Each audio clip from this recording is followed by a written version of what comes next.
Доклад у меня называется «Найди то, не знаю что. Методы поиска в неизвестности».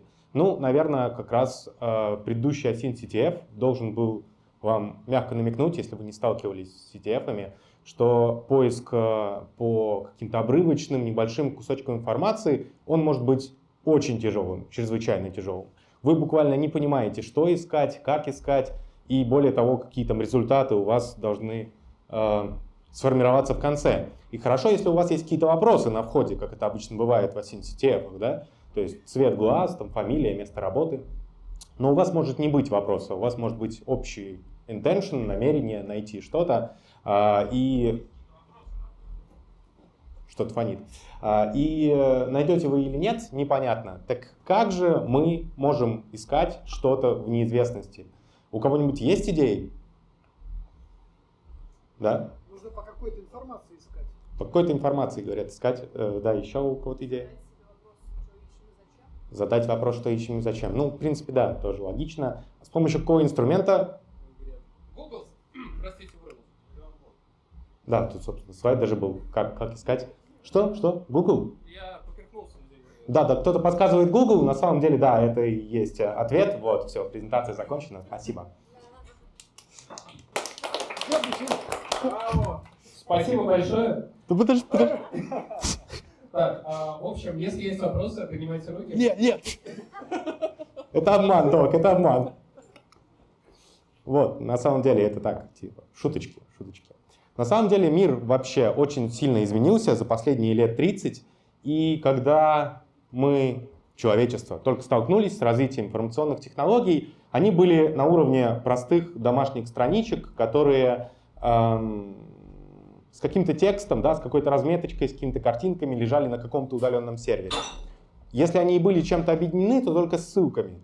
И узнать какую-то информацию, которую вы не знали, можно было только по случайности и чередой долгих переходов со страницы на страницу. Постепенно интернет развивался, появлялись сайты, появлялись хостинги, Яндекс, Народ, кто-нибудь помнит такой хостинг? Кто-нибудь, может, даже сайт на нем размещал? Да, 3 руки есть даже. И появлялись возможности все более широкие для людей делиться информацией и эту информацию находить. Конечно же, параллельно развивались технологии поиска. И тогда же, по крайней мере, там, во второй половине 90-х, уже сформировался пул поисковиков, разнообразных по технологиям, не только которые ищут по текстам, которые индексировали страницы и которые помогали нам в этом огромном океане информации ориентироваться. Но что произошло дальше и что происходит в последние лет 10? Появляются мессенджеры, которые уводят всех из обычного интернета в свою экосистему. По сути, вам не нужно больше никуда переходить, боты за вас могут искать информацию и находить для вас какой-то контент визуальный, аудиоконтент, песни те же самые. У вас есть каналы, у вас есть чаты, необходимость в том, чтобы уходить в веб обратно, пропадает. Более того, тут на слайде не отображено, но есть такая тенденция с уходом в так называемые суперапы. Это когда большие игроки объединяют большое количество функционала просто в одно приложение. Наверное, нагляднее всего это видно на примере банковских приложений, которые обзаводятся всем, чем можно, абсолютно любым функционалом, и чатами, и, разумеется, переводами, как основной функцией, от которой вы будете отталкиваться. И это приводит к тому, что в Китае, например, WeChat — это одно из основных приложений, в которых все живут. Это и Instagram, это и банковские переводы, это и поиск информации. Что это означает? Это означает, что все больше появляется мест, до которых мы не дотянемся с помощью поисковиков, и все больше мест, в которых мы не можем ориентироваться. Я здесь на слайде привел вот такое вот сравнение всей информационной сферы, да, всей информации, которая у нас есть в сети, с условной Вселенной. Во Вселенной очень много звезд, небесных тел, да, и мы, наверное, если зададимся целью найти что-то во Вселенной, например, какую-то звезду, будет неразумно считать, что мы сможем осмотреть всю Вселенную. Это в том числе невозможно по неким техническим причинам. Например, что наблюдаемая Вселенная — это Вселенная, которая существовала там, миллиарды лет назад. Мы не знаем ее текущего состояния. Следовательно, первое правило, которое следует держать в уме, это ограничение области поиска. у нас всегда есть некий небольшой скоп, ну, возможно, он достаточно большой, мы просто об этом не знаем, в котором мы можем этот поиск произвести. Здесь на картинке это видимая Вселенная диаметром 93 миллиарда световых лет. Тут спрашивают, что пропустили, мы тут потихонечку в астрономию углубились. Вот. Да, я потом все объясню. Все объясню. Ну и давайте выберем какую-нибудь цель, что мы в этой Вселенной метафорической, которая отображает информационную среду, будем искать. Давайте попробуем найти экзопланеты. Кто-нибудь знает, что такое экзопланеты? Конечно. Что это? Это планета. Планеты, похожие на Землю. Это планеты других солнечных систем. В других солнечных системах. Похожие на Землю, просто планеты из других систем. Да, да, просто планеты. Сложность в том, что планеты найти нереально сложно. Звезды светят, да, это еще окей, мы видим звезды на звездном небе. Но от планет разве что этот свет немножко отражается. Планеты сами по себе никак не светят, ничего не излучают, и поэтому задача поиска планет непосредственным визуальным контактом, она очень трудоемкая. Люди на самом деле до этого дошли, и за последние 5-10 лет какое-то количество планет было открыто таким способом, но, тем не менее, это слишком сложно. И люди придумали другие способы поиска. Давайте на них посмотрим. Это два наиболее популярных способа, которые, как правило, объединяются, потому что дают возможность получить дополнительные данные. Первый способ — это метод Доплера. Все небесные тела притягиваются друг к другу. Наверное, не мне вам рассказывать, у вас должен был быть школьный курс физики. И дело в том, что не только планета притягивается к звезде, но и звезда притягивается к планете. К чему это приводит? Это приводит к тому, что звезда тоже имеет некий период обращения вокруг своей собственной оси, вызванный притяжением ее планет. Следовательно, у нее есть некая радиальная скорость, следовательно, излучение от нее каким-то образом постоянно смещается. И по этому смещению мы можем косвенным образом понять, что у планеты есть некие спутники, те самые планеты, которые есть в этой системе. Вопрос. Тут вопрос большой? Я просто микрофон сказал. Как определить то, что это не какая-то там номинальная погрешность, а именно смещение из-за орбиты соседних объектов? 3 сигма. Что? 3 сигма погрешность. Что? Окей. Я не настоящий физик, тем более астроном. Есть, естественно, методы математические определить, что результат измерений, он все-таки превышает погрешность, да, и что мы можем доверять этим измерениям. Просто наблюдается в течение долгого времени. И когда накладывается... В том числе наблюдать в течение долгого времени, я не думаю, что это слишком долгий ответ. Спасибо. Что еще? Какой еще у нас есть способ? Второй способ, метод, это транзитный метод. Его смысл очень прост. Планеты, они, наверное, когда обращаются вокруг своих звезд, они в какой-то момент пересекают звезду близко к линии экватора по отношению к нам. Таким образом, наблюдая постоянно за светом звезды, в определенный момент мы можем увидеть, что этот свет ослаб, следовательно, какое-то небесное тело ее немножко затмило. Разумеется, во-первых, вероятность этого очень мала. Это буквально 1% или 2%. Во-вторых, нам нужно довольно долго наблюдать за звездой. Да, и иногда получается, что увидев один раз падение блеска звезды, мы должны ждать еще там десятки или сотни лет. Но история наблюдений показала, что на самом деле вокруг звезд обращается очень много планет на достаточно небольшом радиусе, который имеет буквально период обращения порядка там, дней или десятков дней. И таким методом тоже было найдено довольно много спутников, много планет в этих звездных системах. А сочетанием этих двух методов ученые научились определять плотность планет, так как у нас есть данные и визуальные, следовательно, о размере, да, и у нас есть данные об излучении, следовательно, об искажении электромагнитных волн и в целом о спектре излучения, следовательно, о том, какие элементы на этой планете встречаются. Как назвать одним словом эти методы? Эти методы позволяют находить что-то косвенно, не напрямую. Есть такое умное слово перистазис, описание объекта через окружающее. У кого-нибудь были проблемы со вспоминанием слов? Я не один такой, спасибо большое. Я руководствуюсь простым правилом: если я что-то не могу вспомнить, я начинаю думать о чем-то связанном с этим словом. Как правило, у меня быстро нейронные связи возвращают мне все то, что я в них вложил, и говорят: ага, точно, это вот слово. Движемся дальше. Если мы говорим о методах поиска, любых на самом деле, не только о тех, которые только что разобрали на слайде, то у нас встает вопрос о том, насколько это отличимо от погрешности. На самом деле, более общий вопрос — это верны ли те результаты, которые мы нашли. Любой инструмент, любой метод нам может дать некое количество результатов. Вот они изображены внутри окружности на картинке, да, из которых какая-то часть будет верно найденными, а какая-то неверно найденными. При этом вся область, то есть все количество нужных нам правильных результатов, оно может быть гораздо больше.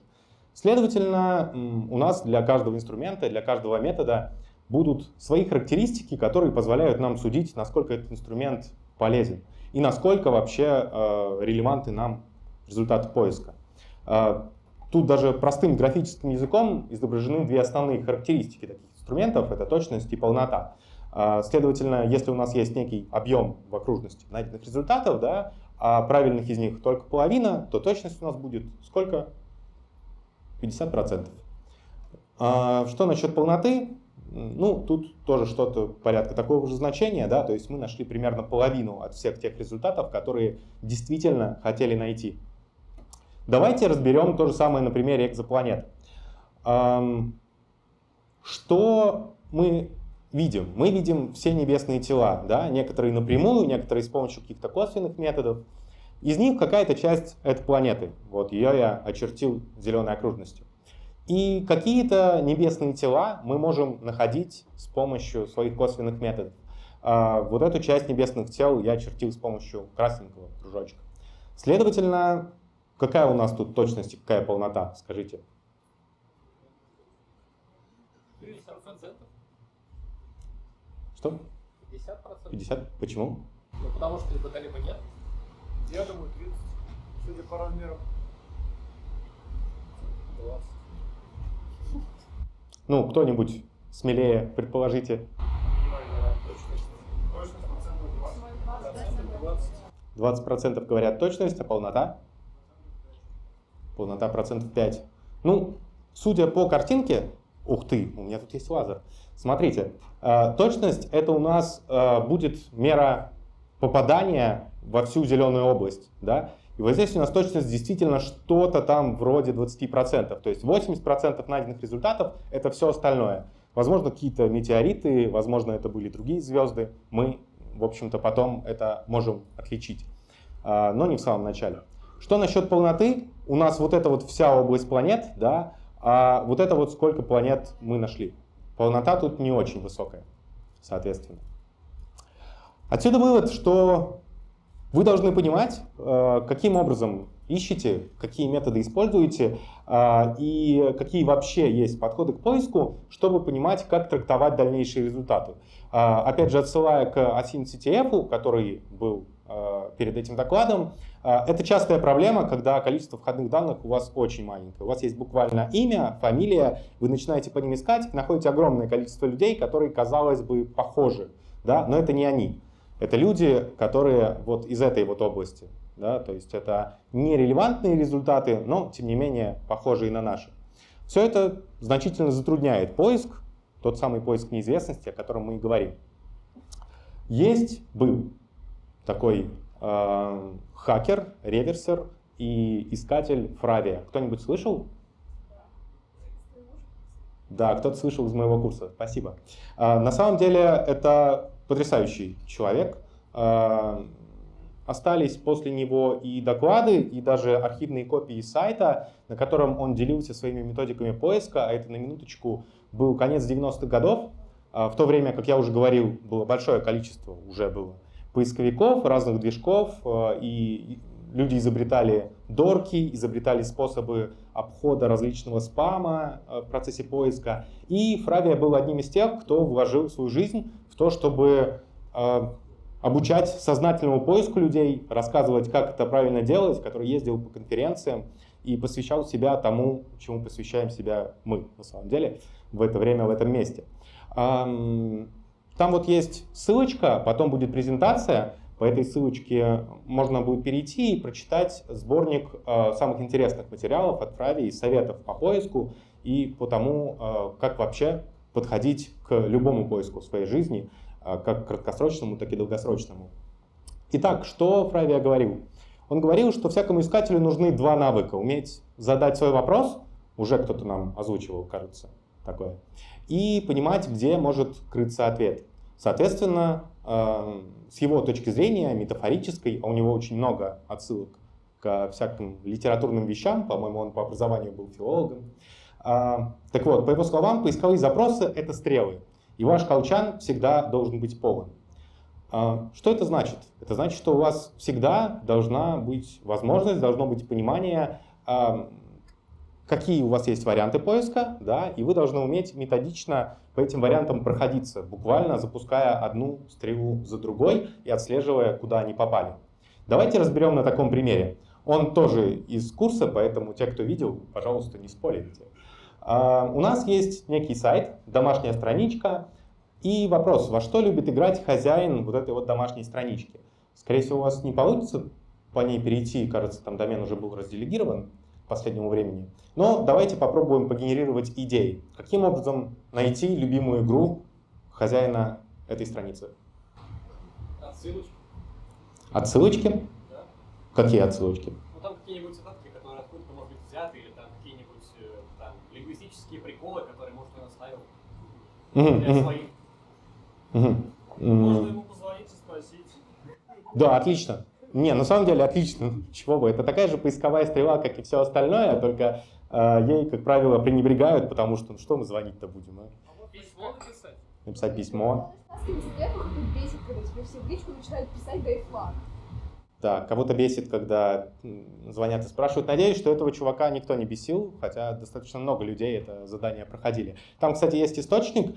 Это была группа по нетсталкингу, которая давала поисковые задачи для входа в группу. Вот это было одно из них, не самое сложное, между прочим. Еще идейки есть? Накидайте что-нибудь, пожалуйста. В кавычках там написано. В кавычках что-то написано. Я думал, по нему надо искать. Что написано в кавычках? Ага. То есть самый большой текст, да, вот самый крупный, да, на странице. Заранее можно копировать, надо взять. Чувствуется опыт, да? Может быть, в соцсетях по имени. Ну там же ссылочки. Если хотите больше инфы, напишите. Ну да. Да. Вот тут люди подсказывают. Есть еще и ссылочки, да, и можно перейти в соцсети и поискать, в общем-то, на странице человека. Окей. На самом деле здесь есть подвох. Он как раз в том, что из всех стрел, которые мы можем выпустить, выстрелит только одна. И эта стрела, спойлер, действительно вот эта вот фраза. Мы можем поискать профиль этого человека во всех соцсетях. Мы можем поискать, где светился его email, где светился номер телефона. Про звонок я тут пока говорить не буду, не факт, что он нам ответит. Но на самом деле, как только мы сформируем запрос и правильно отсеем результаты, и этот запрос должен содержать именно эту фразу, то мы можем выйти на страницу на сайте evmaps.len.net. Соответственно, мы узнаем довольно быстро и просто, что его любимая игра — это EVE Online. Но для нас, наверное, это было немножко неочевидно. Да? Из всех тех методов, которые мы могли себе придумать, выстрелил только один, и то с очень хитрыми фильтрами. Потому что без этих фильтров поисковая выдача Гугла не содержит этого результата. Это может быть не очевидно, но действительно поисковые движки, а Google в особенности, они постоянно вам врут. Они говорят, что нашли миллион результатов, но как только вы попытаетесь перейти к 5-й странице поиска, он вам скажет: ой, только 238, извини. Что с этим делать? Конечно же, использовать поисковые фильтры, вот, файл type PDF и так далее. Но это не тема этого доклада. Следует помнить, что у любого инструмента есть настройки, и этими настройками нужно уметь пользоваться. Почему? Почему? К нему Масалович ночью придет. Итак, кому интересно, есть клевые шпаргалки, которые можно распечатать, повесить на стену. Есть куча мануалов, есть куча даже видео обучающих. Вообще не проблема, останавливаться на этом не буду. Вопрос в том, откуда еще брать стрелы. И вот здесь попрошу вас сосредоточиться. Потому что все, что написано на слайде, оно не совсем очевидно. Я сперва это разберу на примере. Поехала буква А. Такое бывает с большими небесными телами, иногда они раскалываются. У нас есть наш язык. В языке очень много отношений между словами, и иногда можно использовать одни слова вместо других или в дополнении с другими, чтобы результат был лучше. Ну, я думаю, это очевидно, если попробовать поискать по какому-то достаточно частному слову, не знаю, мама, например, вы ищете в Гугле, и вы найдете там огромное количество результатов, которые не говорят вам, например, кто является мамой Андрея Масаловича, да? Но если вы укажете, чья это мама, да, то есть еще и объект по отношению к этому определению, то вы это найдете. Эта схема распространяется на большое количество разных отношений, которые имеют выражение лингвистическое. У нас есть зависимости между понятиями, которые идут по шкале частное и общее. Соответственно, планета — это частный случай небесного тела. Земля — это частный случай планеты. Если мы будем искать только планету, мы найдем, может быть, несколько результатов про Землю, да, и огромное количество результатов про другие планеты. Соответственно, точность этого метода будет мала. Та самая стрела, выпущенная нами, она с низкой вероятностью прилетит куда надо. Но если мы укажем эти слова в связке, да, то мы найдем, соответственно, данные по планете Земля. Причем прошу заметить, что в обратную сторону это не работает. Если мы загуглим по слову «Земля», то мы можем найти очень много про Землю как про субстанцию. Какие еще отношения можно использовать, чтобы таким образом задать оперение нашим стрелам и получить поисковые методы, которые ведут нас куда надо? Естественно, это может быть некий региональный срез, региональный подход. Все, что относится к стране объекта, того, что мы ищем, то, что относится к языку, оно также может и должно быть указано. Это все равно, что искать, например, книги, но без учета того, кто эти книги написал. Если мы поищем по этим книгам по названию, например, на том же языке, на языке оригинала, то мы, возможно, найдем гораздо больше релевантных и нужных нам результатов. Это технические подробности, которые связаны, например, с тем, как устроены у нас страницы в интернете. Мы можем искать, и это довольно частый хак, используя не просто текст, который написан на сайте, да, а используя информацию из разметки HTML. Благодаря этому хаку, например, можно отфильтровать как выдачу в Гугле, так и то, что он показывает в кратком содержании в поиске. Тут, наверное, нужно было показать небольшой примерчик. В общем, мы можем указывать даже служебную разметку страницы, и Google действительно будет по ней искать. Он будет находить те результаты, которые нам нужны, отбрасывая те, что отсутствуют. Например, самый легкий пример, наверное, это dork index of. Кто-нибудь им пользовался? Вот, да, люди знают. Index of — это заголовок на служебных страницах, который генерируется для отображения содержания какой-то папочки. Это либо просто открытая директория на сайте, либо, по-моему, FTP. FTP, по-моему, не так индексируется, да, в Гугле? Напомните, пожалуйста. По-другому запрос. Окей. Да, такой пример. Что еще? Тематическое и родственное. Есть связи, которые отображают общее и частное, да? Есть связи, которые отображают похожесть. То есть у нас есть довольно много синонимичных слов, которые отличаются некими небольшими оттенками смысла. Мы их тоже можем и должны использовать. Поскольку, во-первых, никто вам не гарантирует, что все употребляют слова именно в том значении, в котором хотели. И кто-то называет Землю не планетой, а небесным телом. Соответственно, мы также можем использовать и достаточно общие слова, более общие, вместе с более конкретными для поиска. Про близкое по смыслу, ну, пожалуй, это тоже что-то такое же похожее. Не буду приводить пример. По синтаксическому, и это самое интересное, на мой взгляд, в этом списке, также следует искать, поскольку это нам даст очень небольшую полноту, но очень высокую точность. Часто люди ошибаются, иногда они ошибаются фатально. Достаточно большое количество сайтов в интернете созданы с целью проэксплуатировать, скажем так, намерение пользователя куда-то зайти, но учитывая, что этот пользователь опечатался буквально в одном символе, да, и он попадает уже на какой-то сайт, скажем так, фишинговый или рекламный, который ему намекает, что ну да, ты попал туда, только, пожалуйста, выполни еще несколько действий. Например, вот нажми «Показать уведомления», а еще скачай вот этот вот файлик и заплати деньги. Возвращаясь к исходному тезису, оперение задает нам направление поиска. По сути, с помощью точечных, правильно составленных запросов и срезов по этим запросам мы можем получить набор инструментов, которые дают нам некие результаты. Какие-то более точные, какие-то менее точные, но где-то их может быть больше, где-то меньше. Где вообще искать источники вдохновения для того, чтобы генерировать такие запросы? Есть много областей, в которых, скажем так, отношения между словами учитываются. По сути, это любые области, там, где есть формализация чего-то и структура. Это лингвистика, как вы уже могли понять. Это в том числе искусственные языки, конланги. Кто-нибудь слышал про Евкуиль? Один человек. Потрясающий язык, искусственный язык, который придуман был с целью наиболее полно выразить всевозможные отношения между объектами, да и вообще в целом отношения в языке, с помощью так называемых там конфигураций и разных приспособлений, в том числе графических в письменности. Это физика есть с так называемым вот методом TRIZ. Кто-нибудь слышал? Да, 3-4 человека. Потрясающе. Его придумал, кстати, советский ученый Альтшулер. Там есть довольно большой каталог подходов к тому, как преодолевать некие технические ограничения, или даже, точнее сказать, противоречия. И если мы говорим про поиск чего-то, связанного с физическим миром, то TRIZ как раз может дать вам прям готовый набор подсказок к тому, каким образом можно составить вот этот вот подход к поиску.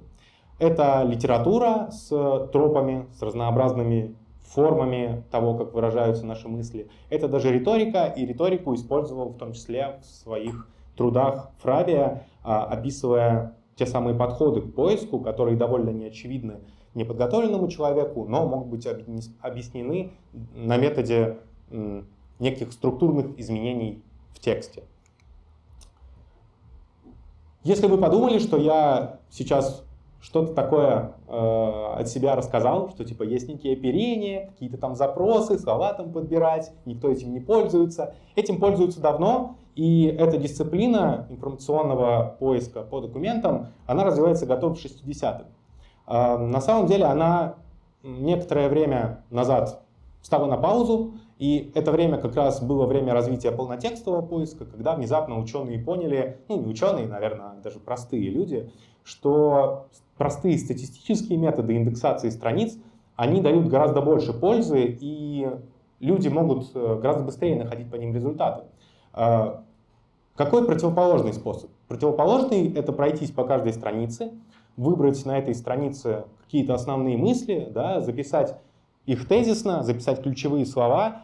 Если кто-то писал научные статьи, то наверняка вы писали аннотации из ключевых слов, наверняка вы писали краткое содержание. Это все сделано как раз для того, чтобы можно было быстро поместить в некий рубрикатор вашу статью, и чтобы быстро можно было ее найти потом по некой области предметной. Тем не менее, это очень трудоемко, размечать вручную. Это еще чревато тем, что мы теряем некоторую информацию, которая не является основной мыслью статьи. А полнотекстовый поиск с его учетом всех слов на странице, всех слов в документе, он, естественно, с этим справляется. Тем не менее, на базе тех самых методов появились подвижки в сфере расширения поискового запроса. Это то, что уже используют под капотом разные поисковики. То есть то, что я рассказал на предыдущем слайде, оно в той или иной мере алгоритмически воплощено в жизнь, и оно использует все остальные достижения в разных областях. По сути, наш первичный запрос, он может проходить через некую подготовку, да, которая говорит, что у нас есть некое основное слово, да, там автомобиль и слово отремонтировать. И к этим словам эта система расширения поискового запроса подберет синонимы и, по сути, сделает гораздо более широкий запрос, который будет включать в себя синонимы вот этих самых слов «машина» и «починить». Это синонимы, антонимы, это метонимы, холонимы, это гипонимы, гиперонимы, это морфологические преобразования, это использование онтологий. Очень много всего непонятного, в чем, естественно, никто никогда не будет разбираться. И действительно, люди в этом не разбираются. Что люди делают? Они, например, заходят, читают Википедию, а в некоторых случаях даже правят Википедию. А в совсем редких случаях даже становятся администраторами и добавляют новые статьи в Википедию. По сути, Википедия — это самый яркий пример графа знаний, который как раз построен на всех этих принципах и который содержит огромное количество сведений, соединенных между собой разными связями. Вот теми самыми, которые затем используются для расширения и уточнения поискового запроса. Есть Wikidata. Wikidata — это проект, который появился уже после старта Википедии, и он был призван в машиночитаемом виде, в структуре графов, записать все те знания, которые есть в Википедии. Постепенно и Википедия перешла на движок Wikidata, и сегодня, навскидку не скажу, но точно какая-то приличная часть страниц Википедии, которые вы видите, они автоматизированно генерируются из некого графа, который лежит где-то в файле, вот примерно в таком виде, и этот граф содержит порядка 100 миллионов объектов. Кроме того, есть и более локальные, так сказать, более служебные штуки. Такой штукой является WordNet Thesaurus. WordNet. Он был создан примерно в 1995 году, и он включает в себя набор семантических сетей. По сути, набор из 175 тысяч слов, похожих по смыслу. Это могут быть пересекающиеся области, да, то есть какие-то слова близкие в одном отношении, какие-то в другом отношении, но они также помогают уточнять и даже выявлять какие-то неочевидные связи в текстах, чем пользуются даже лингвисты. Таких технологий много. Мы тут поговорили про Thesaurus, да, про Wikidata как большой граф знаний, но который, тем не менее, не является онтологией. Есть толковые словари, есть рубрикаторы, есть огромное количество разных структур, которые помогают ориентироваться в языке, ориентироваться в объектах и уточнять поисковые запросы. Что с этим совсем делать? Рассказал много всякой теории, понавешал лапши на уши, но что мы можем использовать в нашей обычной жизни? Я ходил, думал, придумал, в общем, вот такую методику под названием 4P. Методика заключается в том, что мы последовательно раскладываем на шаги наш поисковой путь и в конечном счете формируем именно такой граф знаний по какой-то предметной области, который может помочь нам найти то, с чем мы вообще ни разу никогда не встречались. Ну, с экзопланетой уже был пример, да? Какой бы еще привести пример? Есть у вас что-нибудь что-нибудь на языке вертится, что можно найти, но вы не знаете как? Совесть. Найти совесть. Неплохо. Ну ладно, давай попробуем. Итак, сперва определяем область знаний, в которой собираемся искать. Так, к какой области знаний относится совесть? Материальная. Философия. Да, отлично. То есть это абстрактное понятие, которое связано... Блин, там немножко поехал текст. Которое связано с человеком, прежде всего, да, и которое связано... С чем еще она может быть связана? Ну, в целом, наверное, с чем-то метафизическим, да, что отсылает нас уже к, наверное, к древним грекам, да, к их трудам и к их различным теориям. Окей. Затем мы выделяем термины, существительные, отталкиваемся от того, что мы хотим найти. Эти термины мы как раз можем найти, изучая всю ту информацию про совесть, про вообще любой объект, который мы ищем, в том числе используя Google, используя Википедию, используя другие графы знаний и, возможно, даже то, что нам просто говорят другие люди. Что у нас должно быть на выходе второго шага? У нас должен быть набор неких понятий, да, и каждое из этих понятий, оно каким-то образом связано с остальными. Таким образом, у нас сформируется некая сеть, да, из информации, которую мы затем будем расширять. Расширяем мы ее уже на третьем шаге. На третьем мы не просто смотрим на понятия, мы смотрим на те процессы, которые происходят между ними. Что у нас с совестью происходит? Теряется. Да. Ага. То есть иногда совесть есть, иногда ее нет. Это жизненный процесс. Чистая. Что? Либо она чистая. Ну, ей не пользуется, она чистая. Чистая совесть. Я больше не буду спрашивать у тебя примеры для того, чтобы рассказывать людям. Что мы дальше делаем? Мы выявляем те процессы, которые происходят. Дальше я на более понятных примерах это покажу. Таким образом, у нас формируются отношения между словами. Отношения, которые дают нам возможность быстро от одного понятия перескочить к другому. И, наконец, мы переводим все это в плоскость информации. У нас, как правило, между разными объектами в нашей реальной физической жизни проходит информация. Это может быть информация, которая из нашей головы поступает в мессенджеры путем набора на клавиатуре или, не знаю, голосового даже ввода. Это может быть информация, которая где-то была сохранена, мы открываем сайт и мы ее просматриваем. Все это потоки информации, которые нам нужно отследить.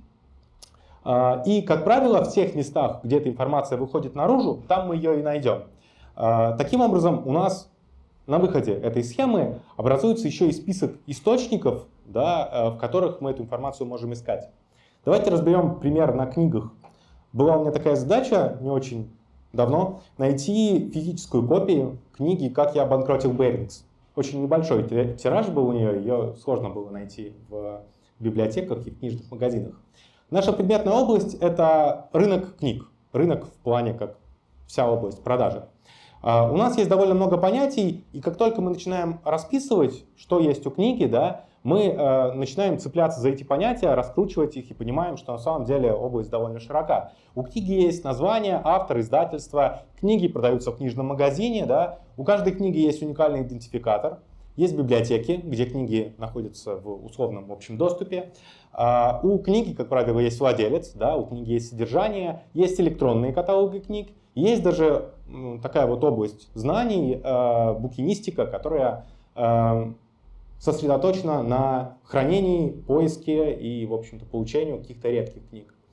В качестве процессов, что я здесь расписывал, что у нас есть процесс создания книги. Издательства эти книги печатают, присваивают им некие уникальные номера, потом отправляют книги в магазины. Магазины заносят эти книги в свои базы данных локальные, да, в ассортимент на сайтах. Люди или библиотеки их покупают, люди обмениваются книгами, люди сканируют и публикуют электронные версии книг, оставляют отзывы и рецензии на книги, публикуются разные каталоги. И в том числе, когда я разбирал эти процессы, которые существуют, я внезапно понял, что есть офисные библиотеки, и это внезапно в последнее время стало очень большим бизнес-сегментом. Большие компании закупают книги у издательств, договариваются с ними, то есть натурально подписывают контракт, и у них есть некие физические книги и некий виртуальный портал специально для компании, куда каждый из сотрудников может залогиниться и скачать любую версию новой электронной книги, которой еще нет нигде. Но она есть на эксклюзивных условиях для тех, кто пользуется такими контрактами.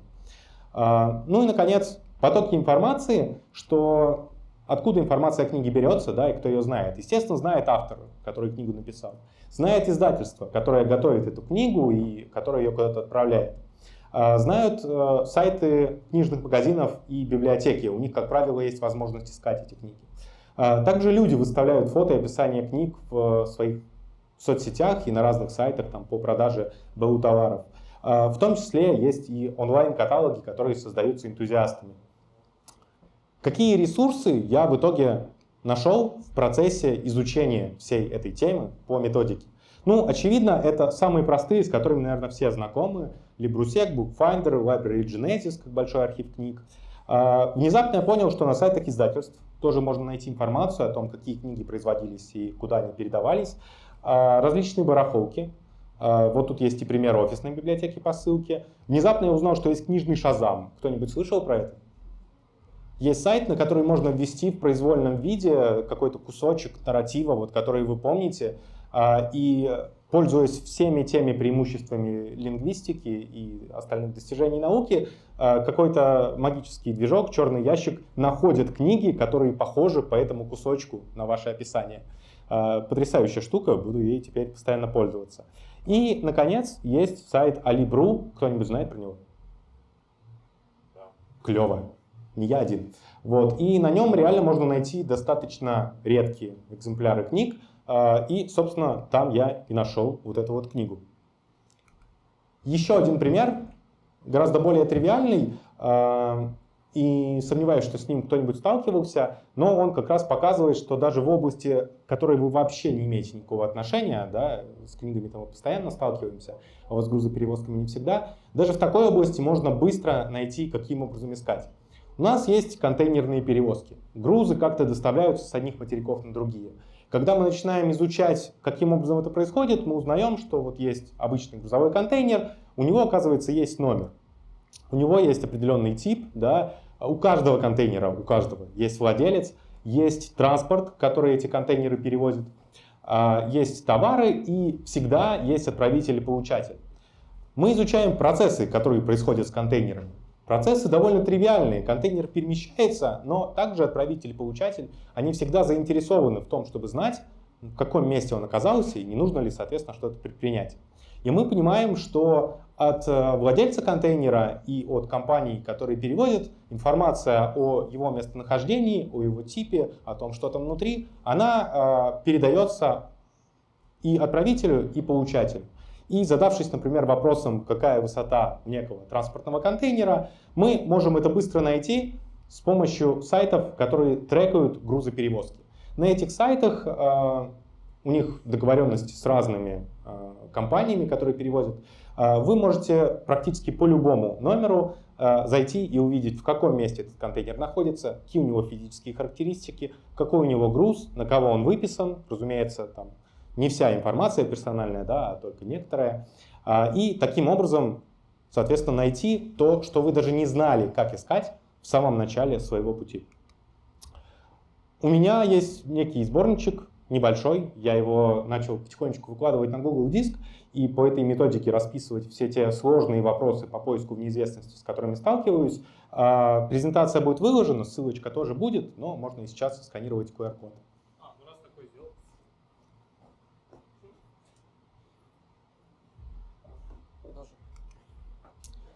И заключительная часть.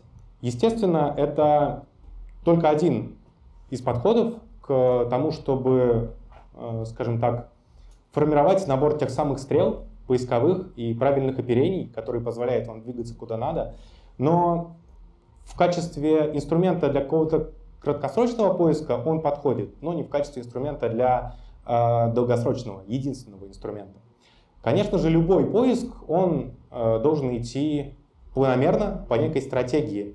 И моделей таких стратегий есть много. Здесь приведена одна из них под названием RIS-ASYNT. И всегда у вас есть определенные этапы. Этапы, которые включают в себя подготовку, те самые запросы, тот самый анализ предметной области, который мы делаем, формирование какого-то плана, где и как мы будем искать информацию. Это сам сбор информации, это не только ее поиск, это проверка ее валидности, это ее мониторинг, потому что информация постоянно обновляется, это ее индексация, потому что когда информации много, то во всех найденных результатах нам потом опять надо что-то уметь быстро найти. И, разумеется, задание по поиску приходит иногда не от нас самих к нам самим, да, от какого-то внешнего человека, который условно тут назван заказчиком, и перед нами встает вопрос, каким образом все эти результаты потом синтезировать, как-то красиво расписать, показать, объяснить, как их хранить, да, и как их передавать.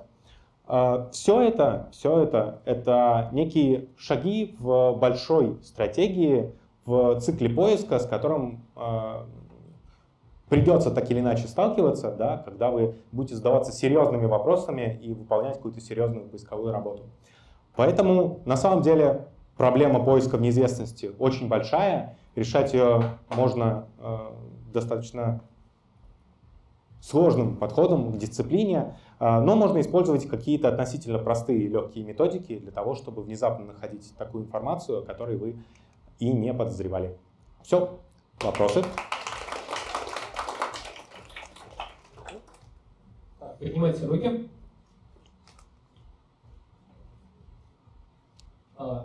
Или всем все понятно, или ничего не понятно? Поднять. Вопросов нет. Есть. Какая самая сложная методика для поиска была у вас? То есть какой сталкиваетесь с каждой проблемой, что вам потребно разрабатывать свою отдельную методику для этого? Какой кейс? Найти точно не знаю что, какой кейс? Я не понял вопроса. Например, найти что-то такое, что не доходили до вас. Например, хорошо, к примеру, анонимизировать какого-то человека, который не мог никто анонимизировать до вас. Найти. Любого? Почему авторека ты не найдешь? Вот как раз методика деанонимизации человека, она примерно понятна всем. Есть огромное количество разных мануалов, как получить по одним данным другие, и это нещадно эксплуатируется на CTF. Ну, насколько я помню, практически все соревнования по конкурентной разведке, которые проходили на ПХДС, их было что-то там с десяток в последние годы, они все в себя включали часть по деанонимизации определенных людей. Виртуальных, но тем не менее. Такие инструменты, они известны всем, они постоянно появляются. Про них можно прочесть в статьях в профильных каналах, в Телеграме, и это не секрет. Здесь я рассказывал про более общую методику, да, которая не относится к какой-то области, но которую можно использовать, если у вас есть Google, голова на плечах и желание с этим разобраться. Еще вопрос. Приходилось авторегов по gmail-овской почте находить? К кому они относятся или нет? Ну, когда у нас есть только гугловская почта, автореговская, и по ней никаких концов нет, даже номер телефона, и никаких социальных сетей. Давай разбираться. Что нужно найти? Человека, который зарегистрировал авторег. Да. Что это за человек вообще? Ну, то есть каким образом люди приходят к тому, что они делают авторегистрированные аккаунты? Какие-то неправомерные действия решили сделать. Неправомерные действия, отлично. То есть все наши зарегистрированные автоматические аккаунты, они где-то должны засветиться, да, и, следовательно, там, где они засветились, мы можем искать этого человека. По крайней мере, мы можем попытаться понять, для чего он их регистрировал. Да? Ага, да, отлично. То есть, в целом, если это достаточно понятная профильная деятельность, скажем, поставлять отзывы на каком-то канале, да, канале на YouTube, условно, под этими авторегами, то мы можем попытаться оттолкнуться от этого и найти, где и на каких там профильных форумах оставляли заявки на то, чтобы кто-то накрутил отзывы на этот канал. Вот. Соответственно, кто исполнял эту заявку, тот, по всей видимости, является создателем этих аккаунтов. Стандартно, кому это выгодно? Это вопрос?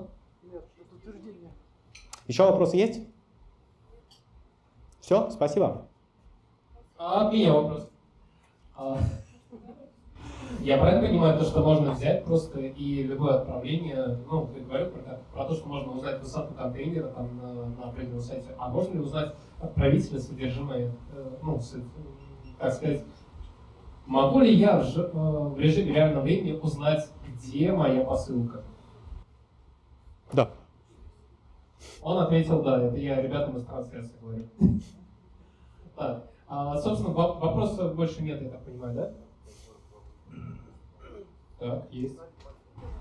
Один маленький вопрос. Я думаю, многие сталкивались с тем, что звонят на телефон сотрудники безопасности Сбербанка и так далее, да, с телефона, который, естественно, ну, не привязан к ним, когда ты начинаешь, допустим, ради интереса призывать телефон на какую-нибудь Леру из Санкт-Петербурга.